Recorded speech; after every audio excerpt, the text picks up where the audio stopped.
Berdasarkan data RPJPD Provinsi Bengkulu tahun 2025-2045, diketahui bahwa penggunaan teknologi informasi dalam pelayanan publik di Bengkulu masih kurang optimal. Hasil audit menunjukkan bahwa hanya 40% dari aplikasi dan platform digital yang tersedia terintegrasi dengan baik dalam sistem e-government. Integrasi teknologi informasi yang buruk menghambat kemampuan pemerintah dalam memberikan layanan yang cepat dan efisien.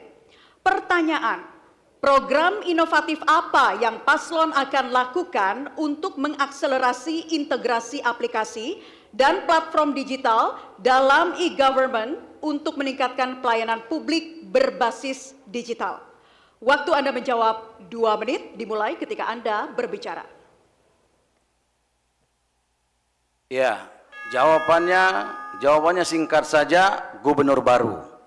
Insya Allah tidak akan ada lagi persoalan seperti itu. Bahkan kita tambah nanti, Pak Wakil akan tambahkan, di setiap desa-desa insya Allah tidak akan lagi susah sinyal. Karena pemerintah provinsi akan menganggarkan setiap desa ada internet gratis nantinya. Pak Mian silakan tambah. Baik. Kita mulai pembangunan infrastrukturnya. BTS di Provinsi Bengkulu masih sangat minim. Sesuai pemetaan Kominfo harusnya mendekati 2.000 titik. Kenyataannya kita baru 1.300 sekian titik. Artinya dibutuhkan lobby pemerintah provinsi ke Kominfo untuk menambah infrastruktur BTS agar cakupan Provinsi Bengkulu tidak ada yang tidak tersentuh oleh sinyal yang baik. Ini pertama. Yang berikutnya tentunya e-government ini, pendidikan masyarakat benar-benar dan pemerintah daerah, dimulai dari pemerintah daerah menerapkan layanan melalui e-government dan posisinya SPBE menjadi kunci. Sistem pemerintahan berbasis elektronik sehingga ini harus kita rambahkan sampai di tingkat desa. Terkoneksitas sehingga terasa akan penggunaan IT itu kepada tingkat masyarakat yang muaranya kepada ekonomi. Bagaimana digital ini bisa sampai ke desa? Penggunaan UMKM produk yang bisa kita masukkan ke e-katalog akan menumbuh kembangkan ekonomi kerakyatan melalui ekonomi digital. Artinya pemerintah provinsi harus benar-benar dengan pusat untuk mendapatkan anggaran yang cukup pembangunan infrastruktur teknologi informatika. Matur nuwun, terima kasih. Waktu habis. Baik, selanjutnya langsung saja kepada pasangan calon nomor urut 2 untuk menanggapi jawaban dari Paslon 1. Waktu Anda menanggapi 1 menit 30 detik dimulai saat Anda berbicara. Secara bertahap, Provinsi Bengkulu memang sudah menangani daerah-daerah yang memang blank spot, kemudian yang low sinyal. Pada tahun 2023 dan 2024, kita menganggarkan puluhan desa yang kita buat bagaimana satelit untuk internet gratis. Bagaimana juga mengkoordinasikan satu pintu sistem terintegrasi, penggunaan digitalisasi antar UPD di lingkup pemerintah Provinsi Bengkulu, dan terintegrasi dengan kabupaten kota.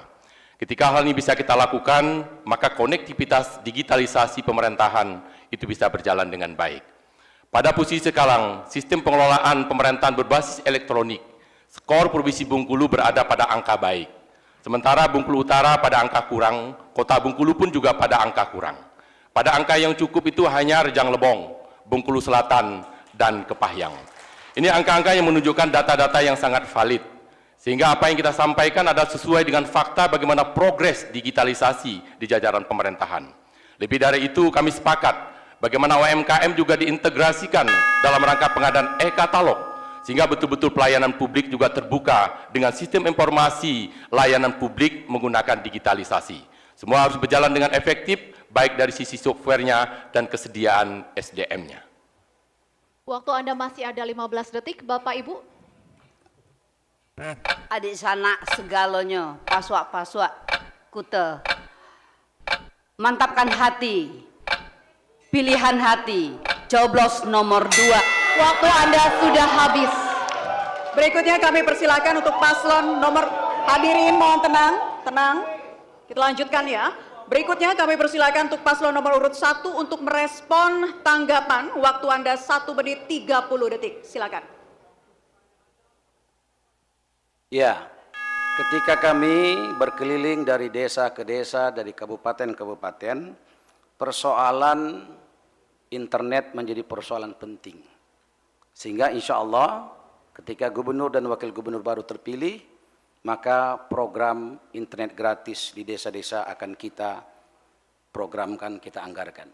Yang kedua, persoalan sistem di provinsi bukan hanya soal keuangan, tapi juga pelayanan rumah sakit. Penting juga kemudian ketika orang ingin mendapatkan pelayanan rumah sakit, tidak harus kemudian harus ngantri dulu. Di Kota Bengkulu sudah kita mulai di Rumah Sakit Harapan dan Doa. Pamian silakan.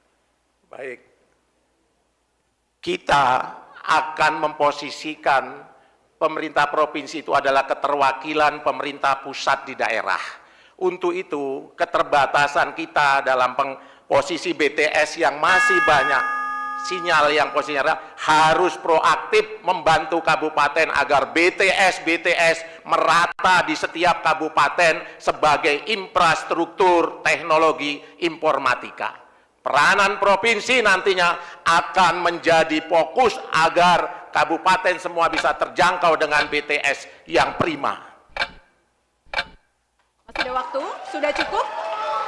Baik. Jelajahi cara baru mendapatkan informasi.